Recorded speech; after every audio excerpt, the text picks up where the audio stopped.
Welcome to another episode of Do You Really Know God? This week we're covering how are we children of God?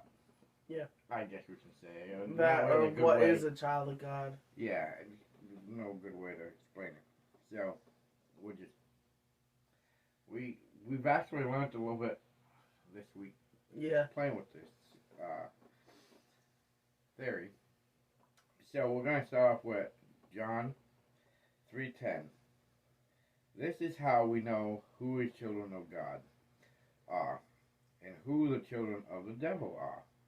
Anyone who does not do what's right and not God's child Is not God's child, nor anyone who does not love their brother or sister. Now, I've always been taught, all my things I've always read and been taught, was that we're all children of God.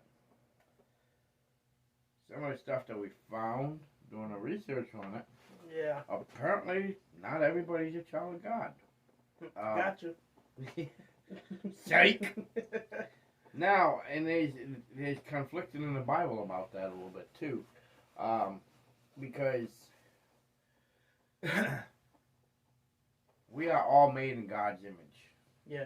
100% made in God's image. Yep. But we are all created out of sin, which is the devil's side of the aspect on this.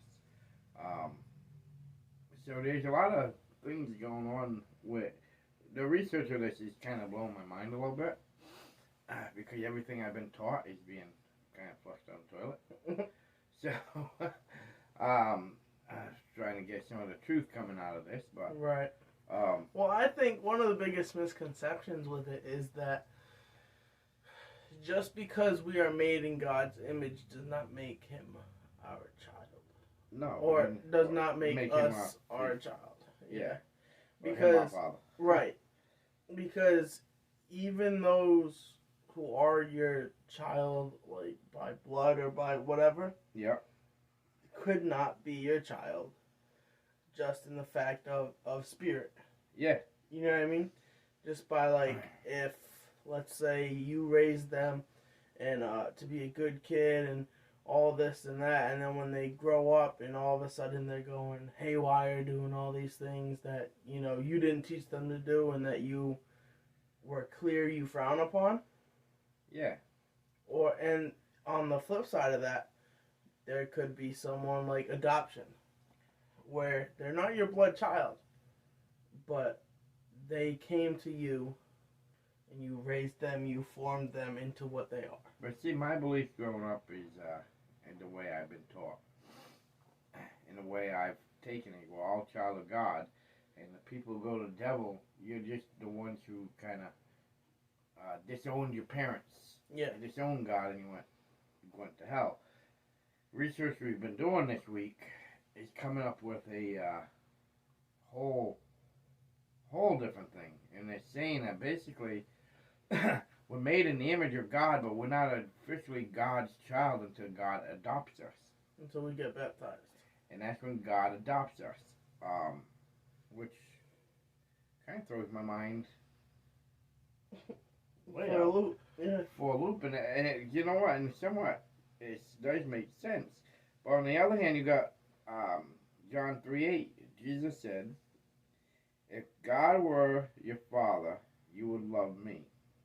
For I came from God, and now I'm here. I have not come on my own, but He sent me." So it makes sense that if we're naturally God's child, we should love Jesus. Everybody. Yeah. Because Jesus is our brother. Which, I mean, it just blows my mind a little bit. I'm still trying to wrap my head around some of this because learning this, I mean, it gives me a whole new perspective. And to give a little backstory of why we're doing a podcast of Children of God, for last week, 2 weeks, what did you think again, that message? About 2 weeks. About 2 weeks, I've been getting this message popping up everywhere. saying God is trying to talk to you. It was popping up on apps on my phone, everywhere. It was popping up on Facebook on me. It was popping up on my work computer, and I have Bible study apps, and like I have things that pop up every day with different Bible studies, but it's never the same message. And I kept reading. I'm like, wow. And when I opened the app, it would just bring me to the Bible study that I'm in. Yeah. But it was over and over, and it was like what 8-10 times a day. It was going at least. Yeah. And I'm like, me and him actually talked about it a couple times, and he's like, well, you just talk to God. And he's like, I've been trying, but I don't hear nothing. I'm not feeling nothing. Right. I told him, go listen to the podcast about signs again. So, I can't feel nothing or hear nothing. So, anybody who actually knows right now, times are tough. I mean, times are tough in America, but times are tough at the shop. We're going through a lot of rough spells and transitions. And, been very stressful, very, very tough to deal with, and I had a kind of a mental breakdown, and I literally had I was the only one at the shop. It was late at night, and I had a kind of breakdown talk with God, and it was a prayer, but I also laid stuff down online of God. I know I've done wrong. I know I've done this wrong. I know I've done that wrong. But I've done this good, I've done that good, and I know you got a message for me, but I can't see it. I don't know why I can't see it. Please help me. And I gave probably a good 30-minute breakdown prayer of, please just show me what you want me to see, because I can't see however you show me, I can't see it. So please just make it blatant for me. And probably one of the most powerful prayers I've had in a long, long time. To the point where, like, my body literally was, like, tingling. Driving and walking for the rest of the night. I, like, on a cloud 9. But I get a clear meaning of what he's been trying to tell me. And it gave me a pretty good sense of direction. And in that meaning, too, this whole subject came up of child of God in my head. So, I think part of what he's trying to tell me, I mean, I did series and everything, but he wanted me to research child of God. Yeah. What it means. And I have been baptized, by the way. Devin's been baptized. So I think he wanted me to reach in there, because one thing that I've in my prayer, I had to talk about the business of I know you helped me, you led me to certain degrees, and why do I keep falling back behind and getting behind when I need your help again? Yeah. And I think that's one of the reasons why he wanted me to research child of God. Because one of the things at the shop, why we're hurting so much, is we're too nice. We're way too nice. I let customers... I try and love everybody equally, and I try to help everybody out. And I get burnt. I got, 8 cars right now I got to do mechanical cleans on, because we've done a lot of work on it. We got a lot of money into these cars, and the customers are not picking the cars up. They're just sitting there. Yeah. So that's making money tight on us, because we get that money out there, because unfortunately my vendors, I cannot say how I'll pay you when my customer pays me. They don't know. They want their money now. So I think somewhat of what he wants me to research this child of God thing for is because I try and love everybody equally, as we're all child of God, and maybe he's just telling me, hey, you're an idiot. You gotta run your business separate, because not everybody's for me. There's the devil out there working against you. Yeah. And you're helping these people out, but the people you're helping are devil people. And I strongly feel that's the message. And it was kind of funny, because after I had that little breakdown and all that night, once did that message pop up again. It only popped up once. Oh, yeah? And that was today. It was the first time it popped up. And when was this? Monday? Friday? Saturday? I think you told me about it Tuesday. So I think it happened Monday. Happened Monday night. So today was the first day that it popped up again. And I know what popped up today. I 100% know why it popped up today. Because I kind of like broke down to a customer, letting them do a payment plan. And I think he's like, yo, idiot, remember the message. Because I just got done talking with somebody about doing a payment plan, and it was literally like a second later, I walking by and my phone went ding, and I looked and there's a message. I was like, ooh, going back down the wrong rabbit hole. Yeah. So, I mean, at least you're understanding now. I think I get his picture. He's and if he's anything, smacking me in the back of the head now, saying, dude, if you stop. had any questions about it, I think now that's a big, like, yep, you got it. We're good. Exactly. And I think a lot of it is like we talked about in the podcast. There's been many times we've been in trouble and not making money and things running, and God, you always helped me out. Somehow we get through it, the money would show up or whatever, and we get through it.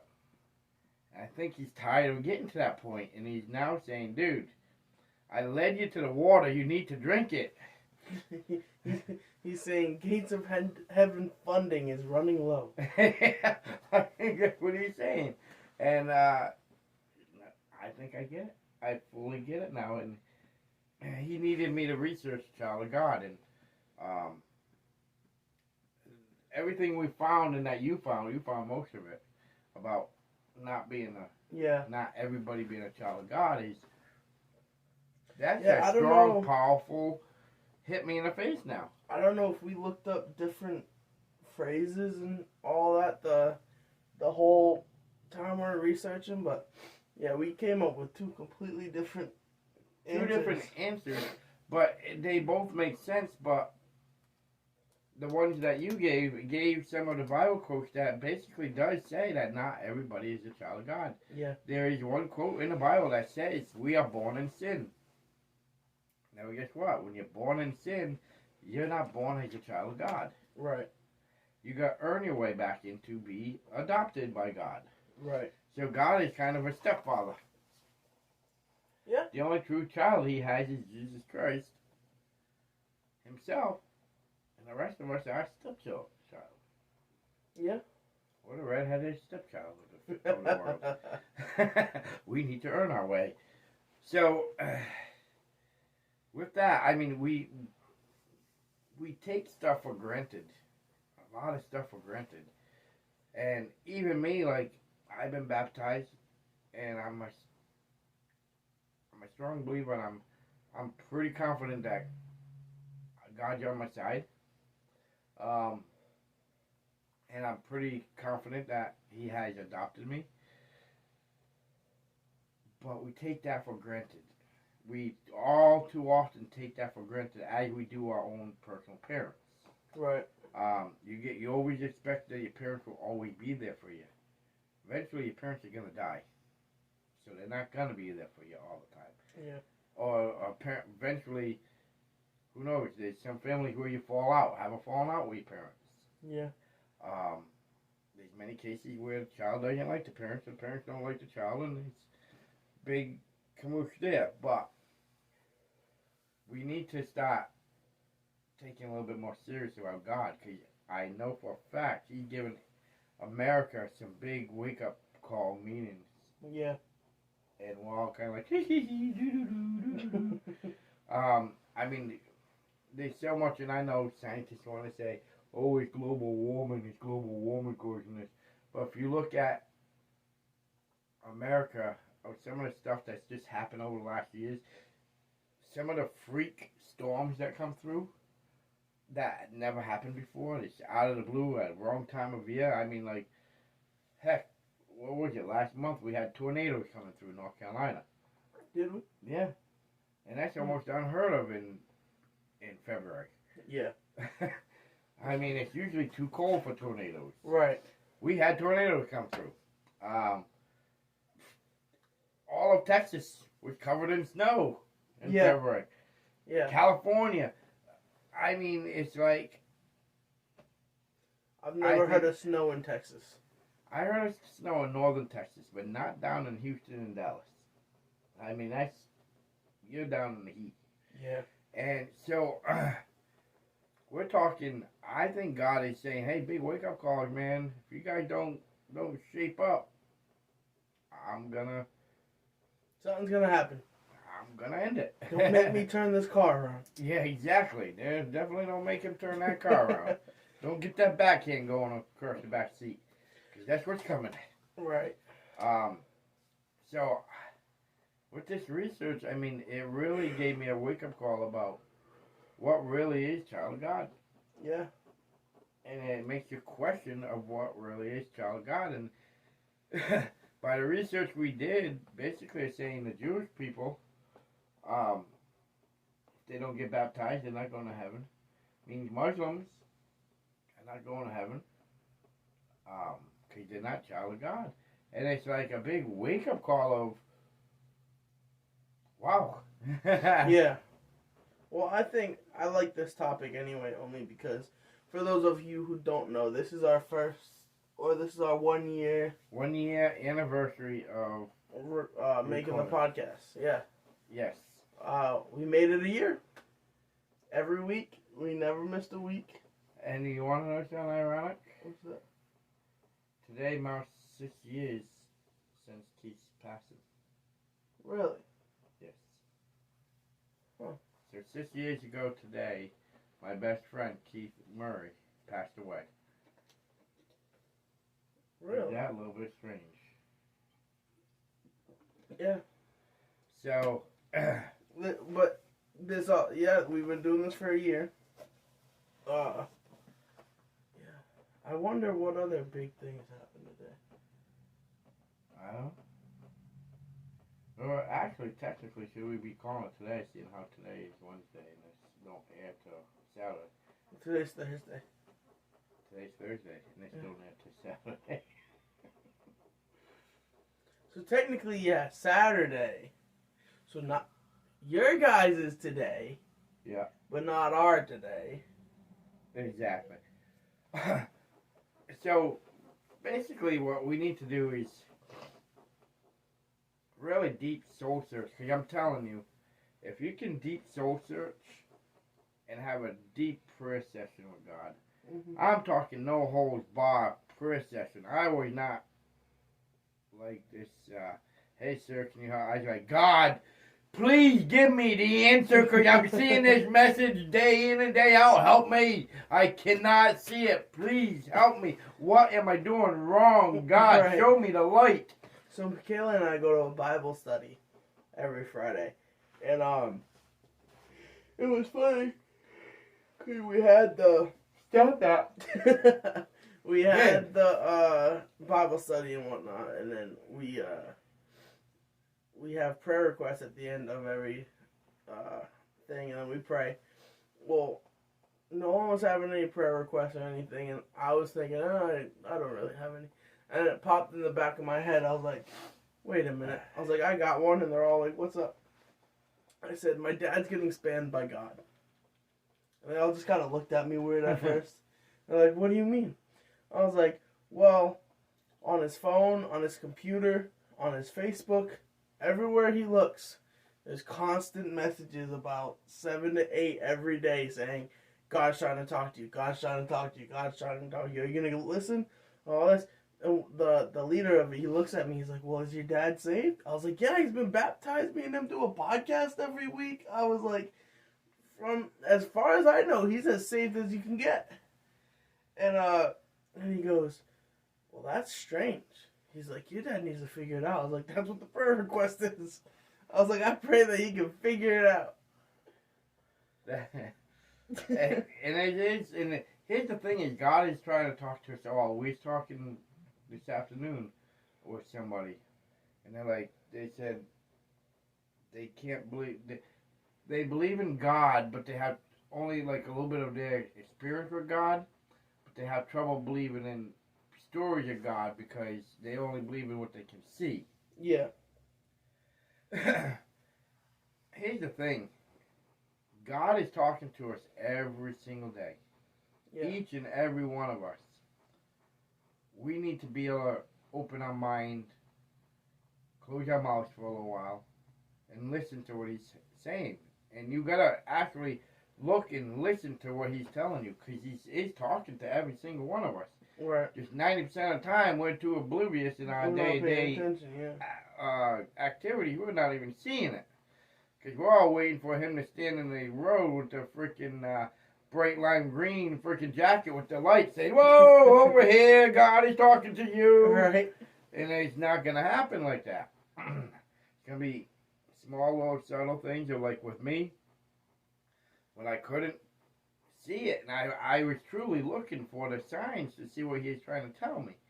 And I could not find it. And then finally, Monday night, I couldn't take it no more. And I broke down. I'm like, "God, well, I can't see it. Show me something bigger." I think the hardest part of it, or the hardest part of figuring it out is, especially with the last couple months we've been having, it could literally be anything. Yes. And, like, maybe you're eating too many Swiss rolls.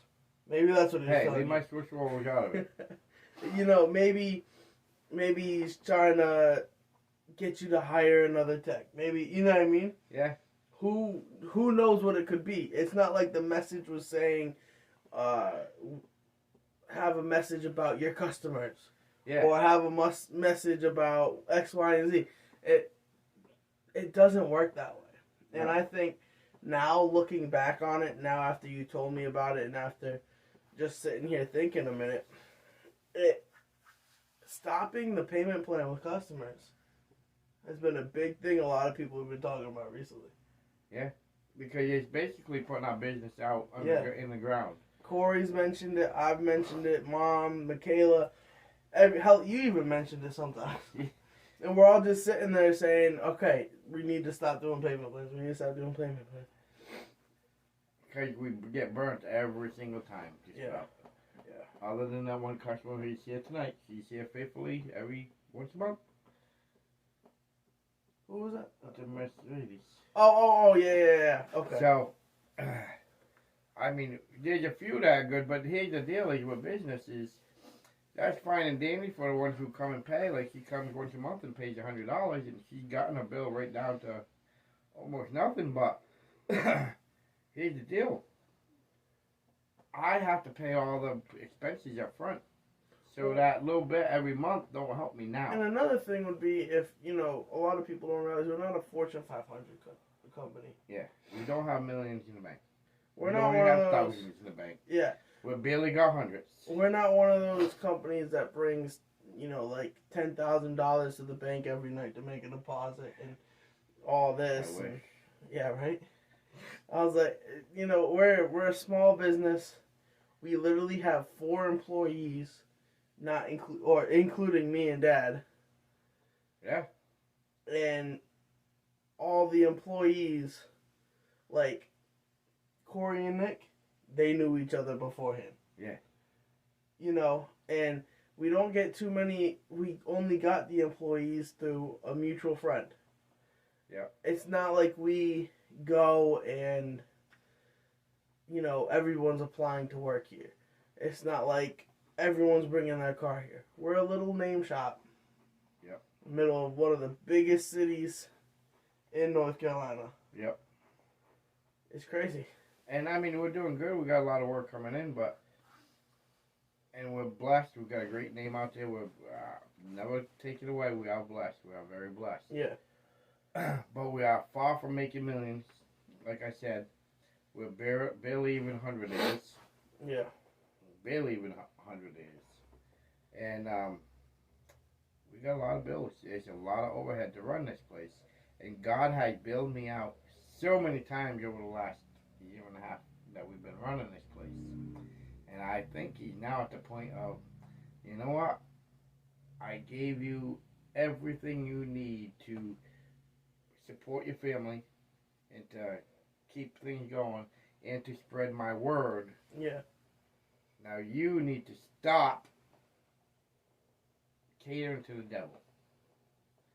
And I think that's what it was. I was blinded because I wanted to, you gotta love love your neighbor, love everybody, which he does say that, but he never says that you have to sacrifice yourself for others that you don't know. And that's what I've basically been doing is I've been sacrificing myself, my employees, and my business. Because I feel bad for people's sob stories when 9 out of 10 times those people, once they take the car out of here, they're not coming back to pay. No, they completely forget. They don't forget. They don't plan on paying it. Well, they just take off and that's it. Now here I am paying $1,000 pot bill for a car repair. $1,000 out of my pocket that I don't have. Yeah. And I'll never get back. Yeah. Well, and you know the thing I think that's crazy about this being our 1 year podcast birthday, and our topic being child of God, and you know us learning about what is and isn't a child of God. Our first episode was misconceptions in the Bible. No, misconceptions of church. Oh yeah, in religion. In religion. Yeah, misconceptions in religion. And we found out one of the biggest misconceptions in this episode. Biggest misconception of the Bible now. Yeah. Not even the church, of the Bible.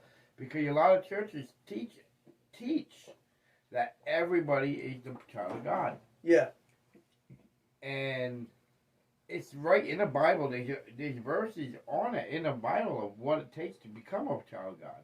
Yeah.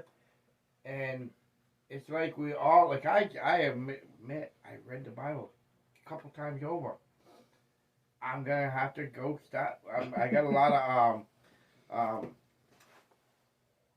sections to look up because I did not even pick that up.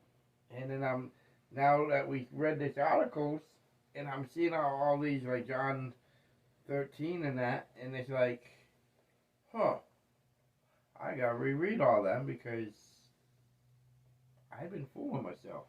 Yeah.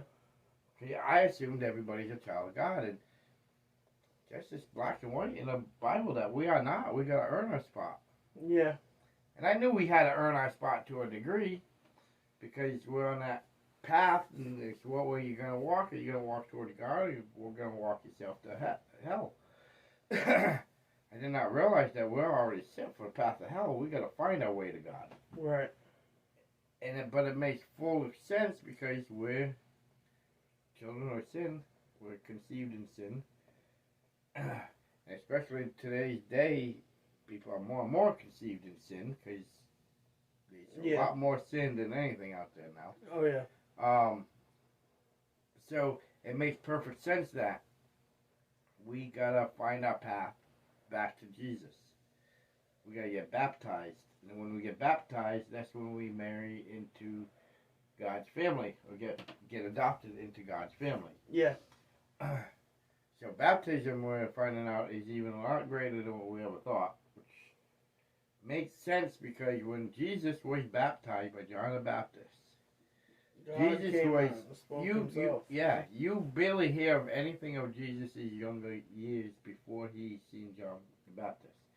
He was like almost non-existent, other than you heard a few stories. You heard stories about the child who was born, who is the Christ. You heard about the king going after killing all the kids that were 2 years and younger. You heard about different stuff, and then you heard about Jesus when he was right around 11 years old, when he kind of went and did a few healing jobs in front of people. Yeah. Got noticed, and then they had to go and hide him again. But there's very little speaking of Jesus before the day he meets John the Baptist. When he meets John the Baptist and he gets baptized by John the Baptist, the skies actually opened up and God spoke himself and said, "People, this is my son. You listen to what he tells you. He's going to give you the way to me." I like to think that God just up there waiting for Jesus to get baptized, and he's just reading a magazine or whatever, and then some angel comes to say, "Hey, Jesus is getting baptized now." He's like, "Oh, finally, okay." So he's sitting there up in the sky, this little like table type thing. You see Earth, and he's just sitting there, he's watching, and Jesus gets baptized and he just opens the cloud. Hey guys, it's God. How you doing? Just let everyone know he's my son. That's my son You right did there. a good job there. And he's just like, all right, have a good one. I like to think of that. Jesus, yeah, I can see Jesus now, and I think, oh, Dad, no, Come Dad, on, Dad. no, not now. Oh, come on, Dad. Not My in front of friend my got here. friends. We have too much fun with this. Oh yeah. But By the way, if you haven't seen it already, we did I like to think it was a pretty funny video about what heaven and God looks down and sees in us. Yeah, and what Sees basically us it's his reaction on a comedic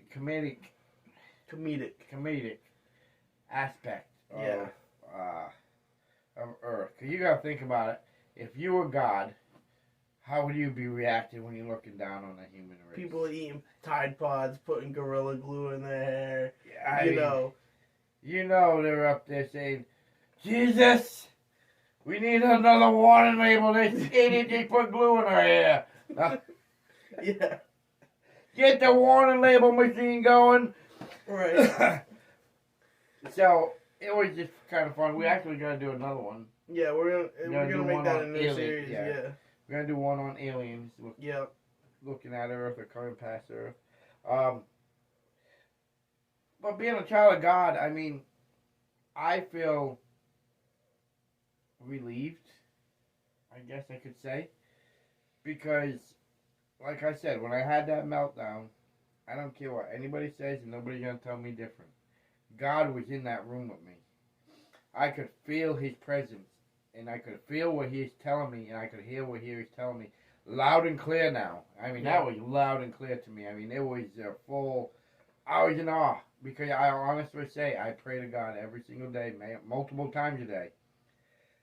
And I've had a moment in the past with almost the same, similar type thing, but it was not as strong as this time. I mean, this was the strongest I've ever had in my life, and it moved me to a point where, I mean, I ache every single day because I'm getting old and working on cars. My body aches severely. Where I can barely move. Like right now, I'm sitting on the couch and I ain't getting up afterwards. Get me calling in a flatbed to pull me out of here. I literally, after that little, my body was so numb I felt no pain. And I drove home from work. I got out of the car, which I drive a Camaro. I slow to the ground. And it's just Camaro. Which usually when I get home, I gotta kind of roll and plop out of it and land in a puddle. kind of roll to the house because I can't get up because I'm still cramped up. I got out, no problem. I felt fine. I felt the best I've ever felt in a long time. I felt healthy. I don't think I've ever had an experience with God as much as you did that night. Well, I've definitely had a few experiences with God, and I had similar situations where when you're done, like when it's over and everything, you just feel like you're back in your prime. And all this. And let me tell you, because I'm not that old. I'm only 20. But my body doesn't know that. My body has been through some stuff. And so I have a lot of, knee pain, back pain, stuff like that. And when there's that probably about hour after your experience with God, where you're just like perfect, everything's good, it's, great, it's one of the best things ever. Oh, the feeling is just like, because you're like on a cloud nine. I'm driving home and it didn't even feel like I was driving a car. Felt like I was just in my body, but I wasn't touching anything. I just like, along for the ride. Jesus really took the wheel. He took the wheel home. Yeah. I think it's the first time I stayed on the speed limit. So. Hey, listen, that's the second sign. There it is. He's telling me, this is how you drive home. He's like, all right, no more payment plans, but get in the car. I'll show you how to drive. Yeah. This is how you drive home. It'll save you money. Promise me. Promise you. It will save you money. Those tickets are adding up. So, I really feel that everybody needs to start researching this more and actually getting more on board with with what's going on, because he really wants to connect with you, and he wants to save every single one of us. We are made in his image, 100% in his image. If you think about it, the Bible itself says not everyone's going to heaven. And now knowing that not everyone's a child of God Makes sense. makes perfect sense. Because I always used to sit there and think, well, why isn't everyone going to heaven? I was like, I understand that they sinned and everything, all that, and there's just some people you can't save. But God says he wants us all to go to heaven, and God says that he forgives us all for everything. That's why Jesus died. So why can't everyone go to heaven? But now knowing that not everyone's a child of God, yeah, it makes sense. It makes sense, because it says, one of the scriptures I read said that some people are basically child of the devil, child of Satan. Yeah. And if you're a child of Satan, I mean, God ain't gonna take you upstairs. I just want to know when my ID card's coming in, because if I die tomorrow and I don't have it, it's going to be pretty embarrassing at the gates. I promise I'm on the list. My ID didn't come in yet. Look, do like they do in the movies. Look at her name. Jones. Yeah, I'm George Jones. Yes, I am. Look, I'm right there, George Jones. Yeah. Well, it says that you're 98 years old. You don't look 98 years. Trust me, I'm 98 years old. I just look young. Plastic surgery is amazing. So, being a child of God is, like, I used to think, I think we take it as a, what is the word I'm trying to think of? Is, I think a lot of people just take it for granted, I could say. Okay, yeah. Where technically, you know what? It's a privilege. Oh, yeah, definitely. It's that's what I'm thinking of. People are thinking of it as a right. Yeah. Like they're right, like they're rightfully owed it, but they're not. Yeah. You gotta earn it. And unlike society, where society in America, especially now, everybody has the right, and everybody's the right. Yeah. Nobody feels like there's a privilege of anything of doing. They feel that they're right. Where God is not gonna candy coat it for you, like these Sallys that are fighting Mr. Potato Head being a male, and Dr. Seuss is too pornographic or something. For what? Oh yeah, they're fighting Dr. Seuss that he's too out there for society.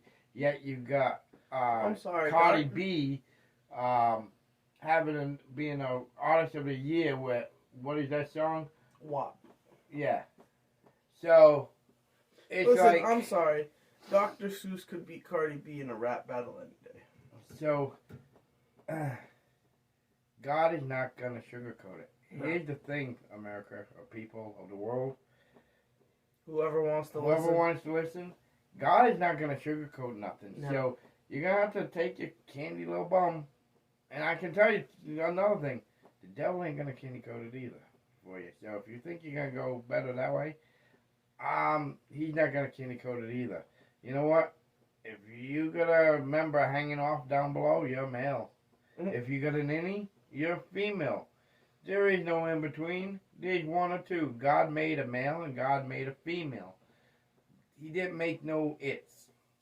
Well, I mean, for those military people, God right now, while you're on Earth, he's going to be like a drill sergeant. Yeah. He's going to sit there.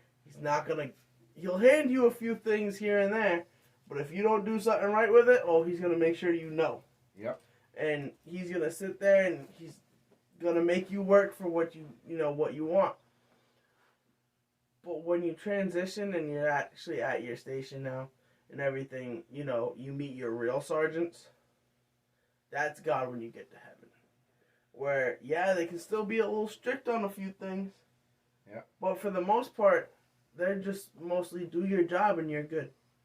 And here's the thing is, we feel we're entitled to a lot of things in this world. Where, actuality, we're not entitled to nothing. Heck, it's just an old saying, tomorrow's not even promised for anybody. No. So, how can you be entitled to something that you're not even promised? The only thing you're entitled to is taxes. Yep. Nobody can ever take those away from you. Well, God could. Yeah, he could, but I don't think he will. I don't think so. Because he will not go against government. Nope. Not. Not money-wise. Not in government law. Yeah. Per se. So, the thing is I just feel that a lot of people, and talking to people like when we talked today, right? Mm-hmm. A lot of people take it for granted that they can constantly mess up and God's going to be there. All they got to do is say sorry and God's going to forgive them. And I don't think that's the case. Especially more that I read about us not being a child of God from birth. I really don't think that's the case. I really don't think it's the case. I mean, sorry only goes so far. If you say you're sorry, then you do it again. Then you say you're sorry, you do it again. It's kind of like what your mother used to say when you used to, I'm sorry, Mom. She's like, no, you're not. If you're sorry, you wouldn't do it. Well, you didn't mean to. Well, you didn't mean to yesterday either, or the day before, You can only say sorry so many times before people stop taking the sorry as an answer. And God is the same way. You can't keep banging your neighbor's wife every single day and saying, sorry, God, I didn't mean to. Sorry, God, I didn't mean to. After a while, yes, you did. Zink, there goes your peanut. It's done, gone. My favorite thing, and I actually saw this on Facebook, was, I can't remember what the situation was. There's a guy and a girl, and the guy did something. And so he goes up to her and he says, hey, I'm sorry. She goes, okay. And he's like, cool, we're good now? She's like, no. He goes, why? She's like, oh, let's do a little experiment. Take this plate and smash it on the ground. He says, okay. So he takes it and smashes the plate on the ground. And he goes, now look at it and tell it you're sorry. He looks down and says, I'm sorry. She goes, is it fixed? I think that's the most plain, cut and dry thing. It is true. I mean, don't get us wrong. Repenting and being sorry are two different things. They go a long way if you mean it. But you can't keep sticking your finger on a light socket day in and day out and expect a different result. Well, it's gonna be the same thing, and eventually God's gonna be like, dude, you told me you're sorry 4,000 times. You're not sorry, One thing that Pastor Dan told me in marriage counseling with Michaela, so we had to go through premarital counseling. Yeah. I think that's what's it called. Which is pretty much, for those of you who don't know, is just counseling with whoever's going to marry you, your minister, priest, whatever. And you just sit there for a couple sessions and make sure you're a good fit. Because... yeah, mentally. A good... kind of prepare you for what's going to be coming that you don't know about yet because you're not married. Right. It's basically any good minister and any good, who ordained person will make you go through marriage counseling just for the simple fact that they're marrying you. Yep. What happens after that isn't really on them. But if they married you two, they're pretty much saying, yeah, these two are going to stick. Yep. And if you don't, that's on them. Yeah. And so we went through this, and he told us, the biggest advice I can give you is when you get into arguments, because you're going to get into arguments. That's a fact of life. Never say you're sorry. He said you're sorry means you don't really mean it, you're just saying it because you know you should or you know you have to. Yep. He said, please forgive me, is what you should say. Yep. Because if you're asking them to forgive you, it shows you are true and sincere about it. That's why whenever I repent or whenever I do anything, I never say, sorry, God, that I did this. I say, God, I know I did X, Y, and Z. Please forgive me. Yep. 100%. That's how it should be. 100%. And so just a little life lesson for married people out there that came from a certified Contra. Ordained counselor, pastor. One of the best people I know. Yep. As far as like being a person. This man done so much in his life, good and bad, and he'll admit he's bad. And he's written books on books. He's got his doctorate. He's a certified counselor. Yeah. He's a certified pastor. He gave up his life to open up his own church. Yeah. And he made it as one of the biggest churches probably in North Carolina, maybe even close to the U.S. Oh yeah, it's a very well known church that's grown. It's and unbelievable. Then from there, God called him elsewhere, and he uprooted his whole life within a month. Yep, to go follow God's calling. Yeah. So when he tells you something, you listen. Yeah, definitely. You listen. That's one thing I learned. I'll never forget the first time I had a real conversation with him was Thanksgiving 2019, because I went to Golden Corral with Michaela and her whole family before we went back to the house and we had our little Thanksgiving. But apparently their thing is every year they go to Golden Corral. Huh. Well, Michaela is number 1 of 11.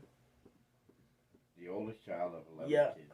So you already knew that was going to be a trouble. But then you had 2 grandparents, a great-grandparent.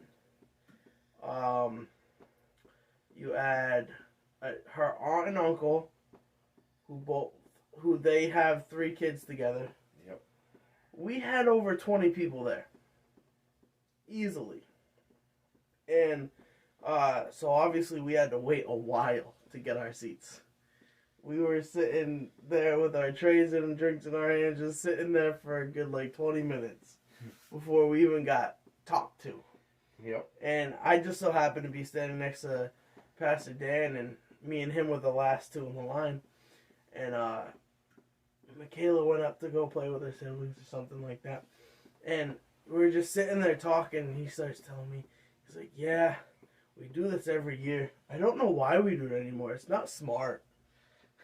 He said, they come to my house all the time. There's plenty of room at my house. There's plenty of room at Nathan, who's Michaela's dad's house. It's like, there's plenty of room at all of our houses. We have the food. We have the means to cook the food. But we have to go to Golden Corral on one of the busiest days. And I was sitting there, I was like, yeah. And then he knew about our shop, so he started asking about the shop and all kinds of things. But he's just a genuinely good person. And when he talks to you and when he asks you questions, he genuinely cares. But his knowledge is irreplaceable. Oh yeah, and I think if there were ever to be one true child of God, I think it would be him. Yeah. Because I'm not gonna tell his story for him, because hopefully at some point we'll have him on the podcast. I'm hoping to have him on a podcast one time. Yeah. It just got tough. I mean, he was supposed to a couple times, but COVID got very tough. Yeah. And especially with... He's a very busy man, too. And now that he has his calling in Florida... Yeah. He basically gave up his whole church and handed it off to somebody else. That's a huge church, so he could do this other calling. Now he's probably 10 times busier than having been at the church. Well, we're supposed to have him, I think it was the 6th episode. Yeah. And then coronavirus really hit, because the first couple episodes, coronavirus was just like, all right, it's a thing that's here. And then a couple episodes in, it hit, and that's when everything shut down. And he hosted his own show on a radio station that Dad listens to, and he's in a ton of pastor groups. Like, he has groups of pastors that I guess he knows and talks to and everything, that where they visit each other's churches all the time, and they, he's always making appearances here and there and at this conference and that one and all this type of stuff. Well, add coronavirus with him being older man with health issues, and so he's living with his mother-in-law who is older and has health issues. Yeah. They weren't really willing to take the risk. He couldn't take the risk. Yeah. He couldn't risk taking the risk. Exactly. And so we didn't get him, but basically his a short version of his story is he grew up with less than ideal situations, as far as parenting and housing wise and everything. And his father actually tried to take them to church one time, and they got kicked out of church because they weren't wearing a suit and tie. And so he actually fell away from God for a good, I think he said until he was like 26. Yeah. Something like that. And then 26, he was doing a bunch of stuff he shouldn't be, and he finally had this one coming to God moment that changed everything. Yeah. And his coming to God story was amazing. And he was actually married to Michaela's grandmother at this point, and he just said, you know what, I'm going to start a church. Yep. And then he started attending church at first, and then he started pastoring at Manor Church, and he was the senior pastor for a while. And then they had a little bit of a difference in beliefs as far as something that was going on there. And he said, I'm going to make my own church. And he did. Yeah. He started off small, and then... He made a good church, too. Now, think about, he started off in living rooms. Yeah. And now you look at the church, has well over 4,000 members. Oh, easily. And they're actually looking to build another bigger building because there's not enough room in the building right now. Yeah. Which is a big old building. That could be a nice big shop. But anyways, it'd be bigger than what the shop we got. Oh, yeah. So, we need to really connect with people. I'm actually interested in talking to Pastor Dan about this subject. Yeah, I mean... I can definitely, I have drill this weekend, but I can definitely at some point next week get him on the phone. Yeah. We can make like a little update. I'm just curious about, because he knows the Bible very well. I'm just curious about his knowledge about us being child of God. I've never ever heard him talk about us all being child of God. I've heard of other pastors, but I never heard of him. And, well, I would assume that he believes, or from his knowledge, we're all children of God, only because we were talking to Michaela about it, and she said that she was always taught that we're all children of God. And it's a very, both sides have some very good points on this. Yeah. And, I would honestly, we don't have the means of setting it up, but I would like to see two of the greatest pastors alive go head to head. Yeah. In like a little debate type thing. I'm not a big debate person. I don't like watching. I love debate. Maybe if they made it in a rap battle format, I might watch it. Yeah, okay, two pastors in a rap battle.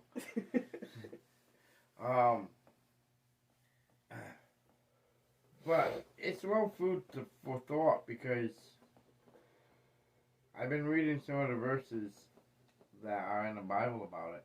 That these verses that show it's like, okay, we're all saved, we're all child of God. But there's other verses that are like, no, you're not all until you get baptized. Which makes some perfect sense. Actually, it makes a lot of the Bible and everything combined actually makes some pretty good sense now. Yeah. And it actually brings the light to a lot of stuff. So that's why we want to do the episode. Like I said, God had his calling with me. And I will honestly say I did not like everything he had to tell me. But that's the way it is. Like I said, God does not sugarcoat life. He tells you like it is, whether you want to hear it or not. Yeah. And he ain't going to sugarcoat it because you going to get butthurt or whatever. He's going to tell you like it is. And I will honestly say, I have strong skin. I can take a lot. But a couple things he told me, I was like, ooh, really? You didn't have to go that hard, God. It's like, wow, I did not see that coming. This went so quick. But awkward. So, yeah, like, what is it? It's Dumb and Dumb. So, is there a chance I'm getting into heaven? 1 in a million. Yes, there is a chance. I have a chance. Yeah, right. It is a pretty good subject, and I feel he brought me into this. I'm going to be doing a lot more research on it because, I mean, obviously, I only had 3 days to research this subject because he kind of threw it on my lap. And maybe he's been trying to tell me for a couple of weeks this message, but I was too blind to see. Yeah. So when he finally did, I mean, it was just amazing what I felt and what he told me and what I seen, and all the research I've been doing lately about what he's been telling me. I mean, there's other stuff he told me I've been doing research on, and it's like it boggles my mind how much he opened it up. Right. And there's so much that I need to learn, and like with this subject, we gotta do a lot more research, obviously, because it's like there's two sides of it, like fighting against each other. Right. So which side is the right side? So we definitely got more research on that. Definitely. But I think as we the people, and whether you think you're a child of God or you don't think you're a child of God, life is short. Yeah. It's time to figure it out. Because he is calling for all of us to figure it out and get on board. And if you're a child of God, you need to take the reign and start living that lifestyle. Like my sister Abby says, do better, man. Yeah. Do I need to fire everyone or no one? Yeah. I hope no one. Do I need to fire somebody or everybody or no one? So, with that, I guess we'll do our comment section. Well, my comment section. I knew you were going to jump right in. I know you say mine. My comment section is, given this is the 1 year, there's going to be a special shirt just for this week. And anyone who comments and follows the Monster Media official page. Yeah. And make sure when you comment, you put your Instagram name in there so we know you follow too. You're going to be getting a free 1 year anniversary Do You Really Know God shirt. Okay. That's not a comment section. Comment your Instagram name. No. Okay. No. That's my comment section and everything, but I think as far as a question and pertaining to the topic, I'm going to say my comment section is whether or not everyone is a child of God. Do you honestly feel like you deserve to be one? Ooh. That's deep. You just threw that hot knife right into the chest. Well, I had to be. You didn't even sugarcoat that one. You pulled a God. You freaking boom right in the nose. Well, I had to catch him off guard, come off all energetic and free shirts, and then all right, you deserve it. That is deep. My comment section is: where do you stand on this subject of is everybody a child of God or is nobody a child of God? I want to know your opinion, your research. Really I want to hear what you feel about what the truth is on that. Yeah. And make the comments in that. But I want a part 2 of gonna kind of piggyback off yours a little bit. Do you strongly feel that you're gonna go to heaven? That you've done right to go to heaven? With that being said, I hope you have a great week.